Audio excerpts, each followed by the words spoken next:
Good afternoon, everyone. Welcome to the panel on the Mozzie Challenge. We are here to hear the expert views on the burden caused by mosquito-borne diseases and the role of science and innovation in dealing with such diseases, as well as the role of philanthropy and the significance of public-private partnerships in providing solutions to counter the Mozzie Challenge. To start off this discussion, I would like to invite Sir Peter Hobie from the Pandemic Sciences Institute to talk about the burden caused by mosquito-borne diseases in terms of its geographical spread. Is it going to be worsened over with the under climate change? Is it going to be worse? And also, I would like Sir Peter Hobie to also give insights into the fact that, mosquito-borne diseases are actually very old diseases. Why is there a delay in finding treatment for such diseases? Sir Peter Hobie, please. Great. Can you hear me? Is this working? Yes, great. Great, thank you very much, and it's a great pleasure to be on the panel. Mosquito-borne diseases are, a huge problem globally, and I'm sure we will hear more about that. And I think we face two primary challenges. One is evolution. These viruses, some of them are stable, some of them are less stable. And we've seen examples of big changes. We saw, for example, chikungunya, which has been around since the 50s. It suddenly expanded in 2005, and that was due to evolution epidemiologically and genetically. And then we saw Zika virus, which was first identified in 1947 in Uganda, and it was not until 60 years later that it really became a problem, again, due to evolution and change in the virus. And we saw those terrible pictures of young children with very severe birth abnormalities. So we have a problem with evolution of these viruses, which is why we need to monitor them very carefully so that we can understand how they're going to change. Just because they've been with us for 50 years doesn't mean they may not suddenly change and cause global problems. That's evolution. The second problem is expansion. If I could have my slide, please. We are seeing, that's not my slide, someone else's slide. We're seeing expansion of mosquito-borne diseases. That's my slide. So there's been a tenfold increase in dengue in the last 20 years, and 70% of the burden of dengue is in Asia. And we can anticipate this getting worse. We can anticipate more expansion. Expansion due to encroachment into ecological niches where the mosquitoes can already exist through travel, transport of people and tires, etc. But also then expansion due to changes in the extent of the suitable climate areas. So this is due to climate change. And so this image, created by a colleague of mine, Dr. Moritz Kramer, shows you in yellow, by 2080, the areas where we can expect increase in suitability for Aedes aegypti, the primary vector of dengue. And you can see in Southeast Asia, big areas of expansion. And the circles show you the predicted population at risk increase by 2080. So 22% in Indonesia, increase in population at risk, 50% in Malaysia, and a doubling in the Philippines by 2080. And for us, this may be mitigatable, but this is at risk. Whether this translates into actual burden depends on what we do between now and 2080. And part of that is around tackling climate change, so we don't get the change in suitability. But also there's the interventions. There's the Wolbachia, there's the vaccines, and there's also therapeutics. My main message there is that, science and innovation is behind the development of these interventions, and it is a long game. Wolbachia was identified in the 1920s, and it was the 1970s when it was discovered that it had this effect on the viability of eggs. The first dengue vaccine trials were in the 1920s, and it wasn't until 2015 that we saw vaccines being approved. And we currently have no therapeutics for dengue at all. We don't have good therapies for the host, and we don't have any good antiviral therapies. And the US has just cut one of their big antiviral drug discovery programs.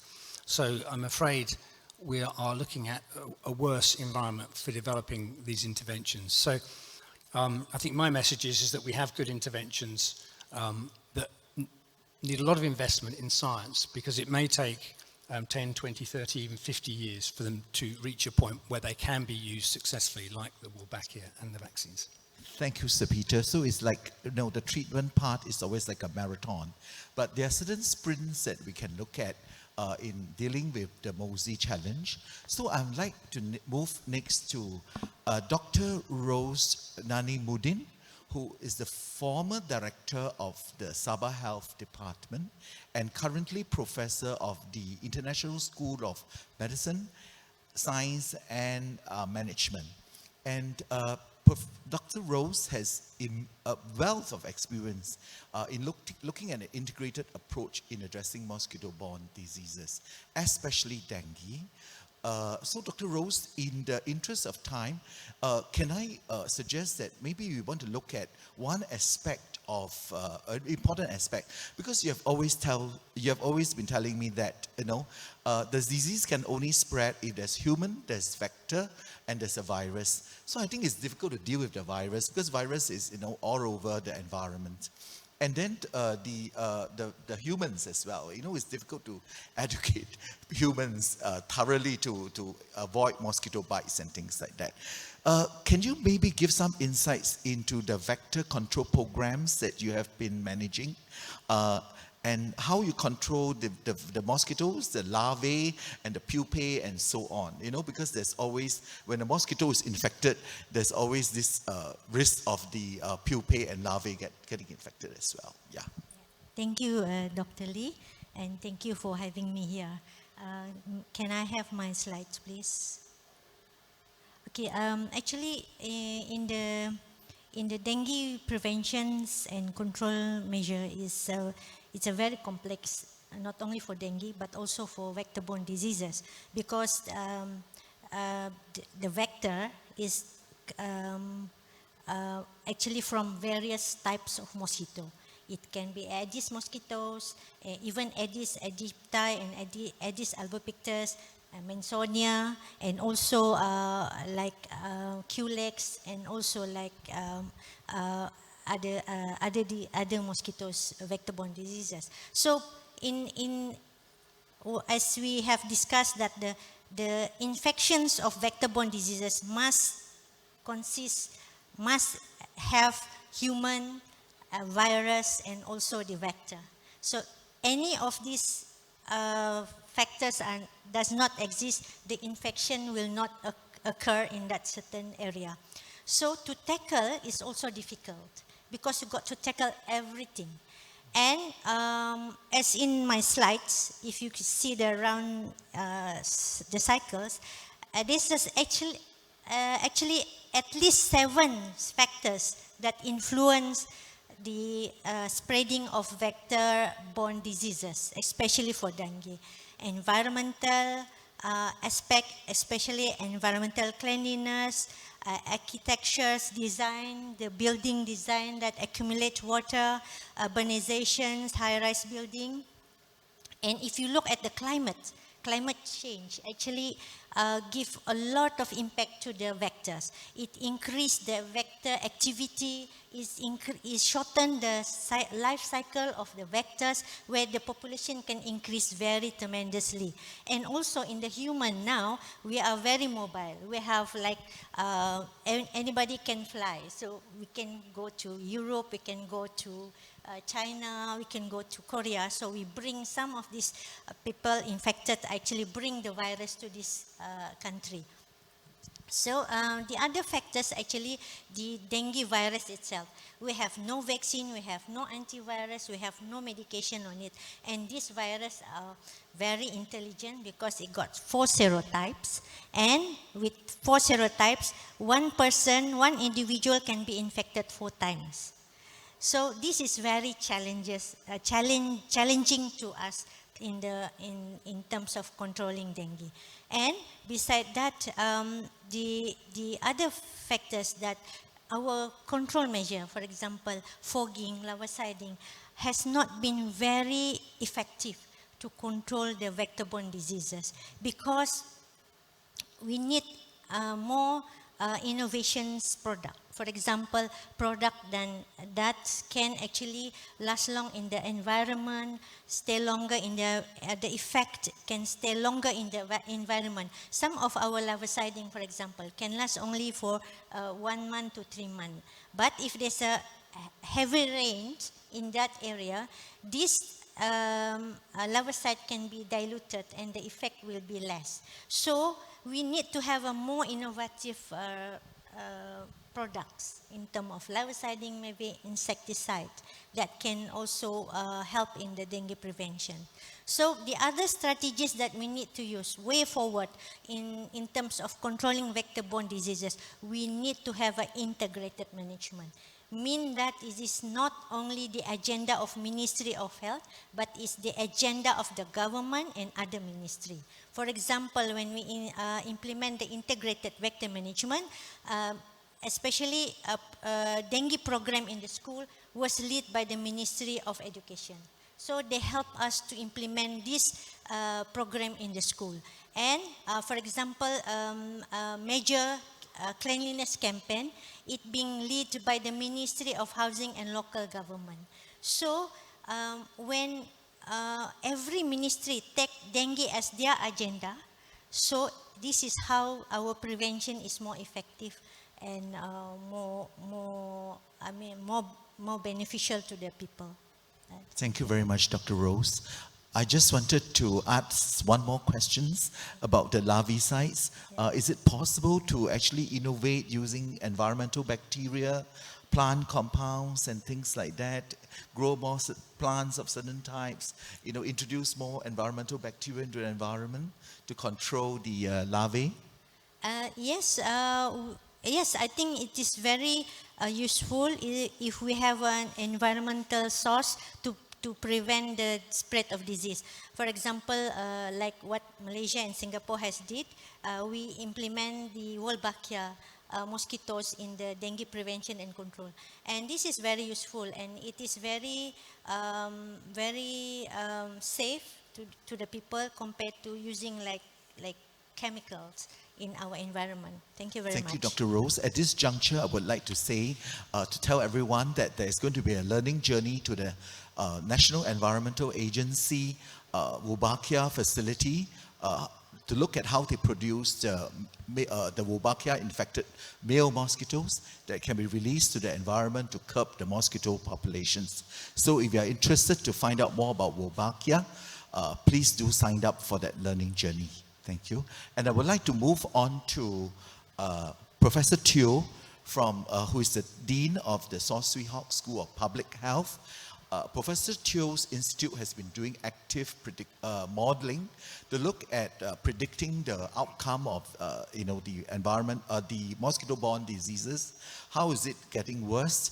And also to look at the economic impacts of for action and inaction, as well as looking at the possibility of new innovations coming out that will hold a promise to solving the mosquito-borne diseases, which are actually, in fact, carried by only 4 types of mosquitoes. So there are 50 over types of mosquitoes. We just have to kill these 4 types of mosquitoes. So, Professor Teo, your insights, please. Thanks very much, Dr. Lee. So I think we've heard a lot from today, and Dr. Rose have actually highlighted how do you raise the agenda such that health is not just the problem of the Ministry of Health, but actually other government ministries realize that whatever they decide, there is a downstream consequence to health as well. And this is particularly important in vector-borne diseases. And I think today we heard a lot about technology and innovation. But at the end of the day, I think it is important to guide governments on how to set priorities, how to guide decisions around financing and government policies. And this is really where I see the modeling that my colleagues have been doing to be very important, because this is, in our opinion, a way of setting priorities and understanding trade-offs in decision-making. Because, okay, earlier on you talked about the economic assessment. And this is really where being able to understand what are the economic trade-offs between different policy actions to control a vector, such as whether it is through the use of Wolbachia, and even using Wolbachia, there are different strategies involved. And different strategies are relevant in a country like Indonesia, in Malaysia, just as a particular strategy would be relevant for a country like Singapore.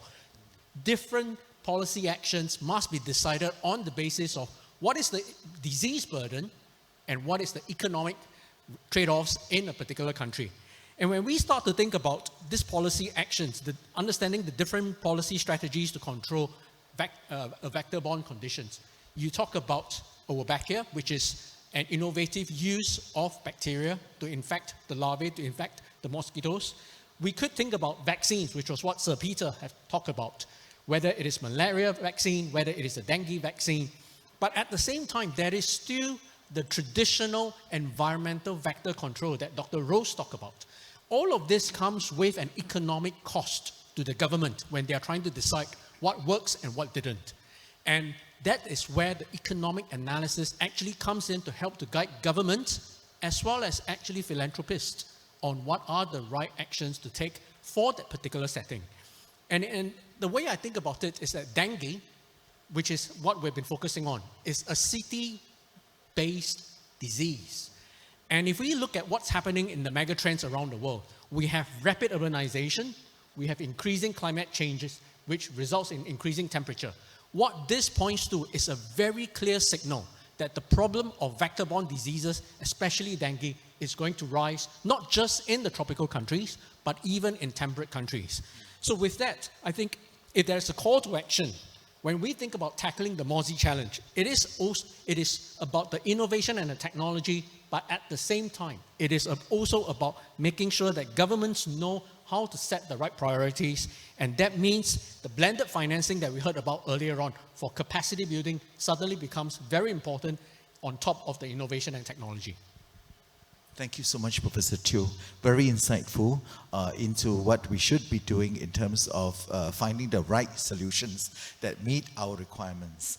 Now I would like to move over to Dr. Ellen Dangor from the Wellcome Trust. She is Director of Climate and Health. And I would like Dr. Dangor to comment a bit about the philanthropic role in terms of supporting some of these new innovations and how we could actually interest the public and the private more in looking at the approaches to deal with the mosquito-borne diseases. Thank you very much, and I'm delighted to be here.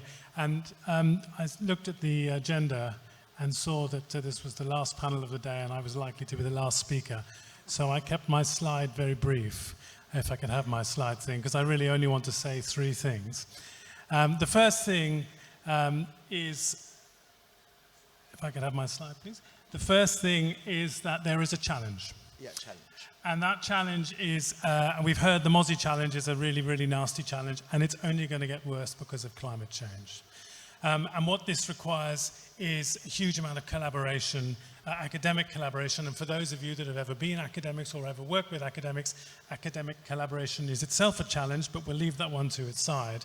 But one solution, obviously, we really want is, research is our approach at Wellcome is to fund the research to overcome these challenges. So Wellcome is an independent philanthropy, and our mission is to put to use science to solve the urgent health challenges facing everyone. And we are independent and we invest very, very heavily in research, in 2 forms of research. Discovery research, that sort of long-term, fundamental understanding of science that we need, but then also increasingly now on the solutions areas of mental health, infectious diseases, and climate and health, the area that I lead. So this is about facing these challenges that we have now. We recognize these new challenges. Science, of course, is not enough on its own, and that science must be translated, it must be communicated. We must make sure that we work with communities and health planners and policymakers to ensure that we fund the right sorts of science and that it's actually used. So number 1 is the challenge. It's very big. The second word on my slide, if it were ever to appear, is the word opportunity. And that word is there because when you bring people together, you really do open up new opportunities, bring up new opportunities for new types of research and to have impact. So, for example, we funded a huge amount of research bringing together climate modelers with infectious disease modelers, and we've now funded in excess of £25 million worth of research, bringing those two communities together to get better at understanding how climate change is going to affect the distribution of infectious diseases.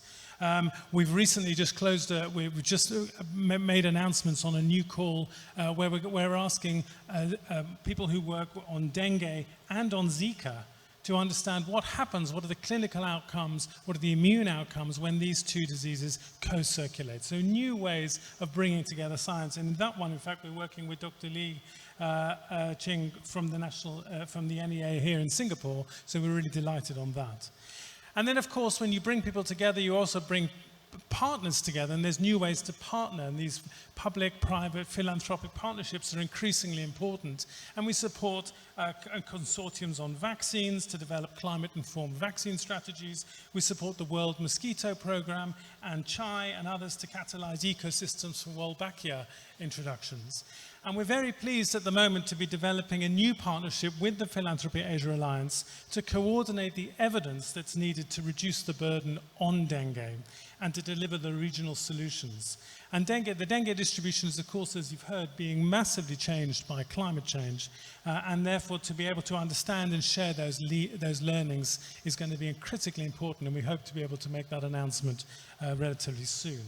And the final word on my fabled slide was going to be the word innovation.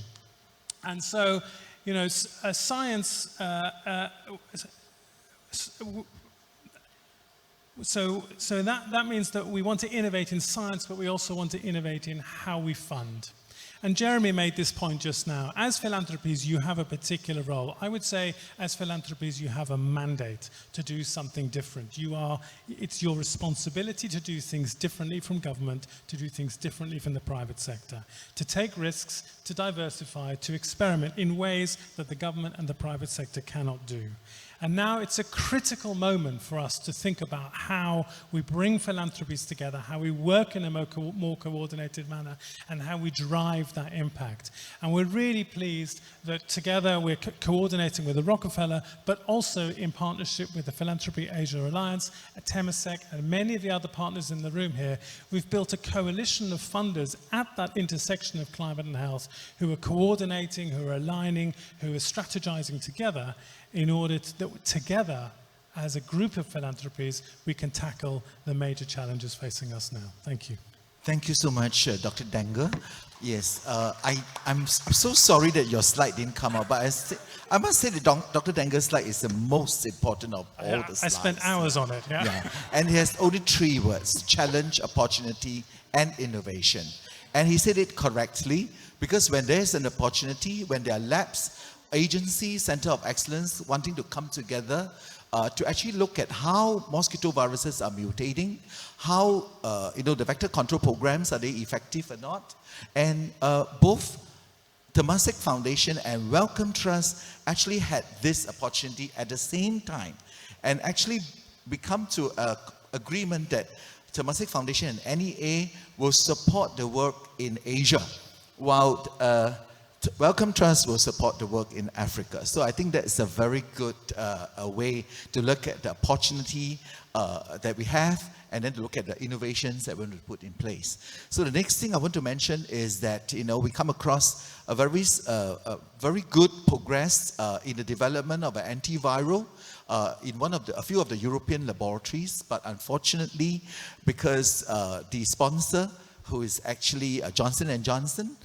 sponsoring the clinical trials, did not want to continue with infectious diseases. So these are the kind of opportunities we will look at, and we want to actually lobby with philanthropic institutions to actually support such efforts, because they have a systemic change in terms of their importance in actually looking at a different way we fight mosquito-borne diseases. Thank you very much, and I hope you can join me to thank all our distinguished panelists that have stayed back for a very long afternoon to actually discuss this very important topic with us. Firstly, I would like to thank Professor Teo, thank you so much.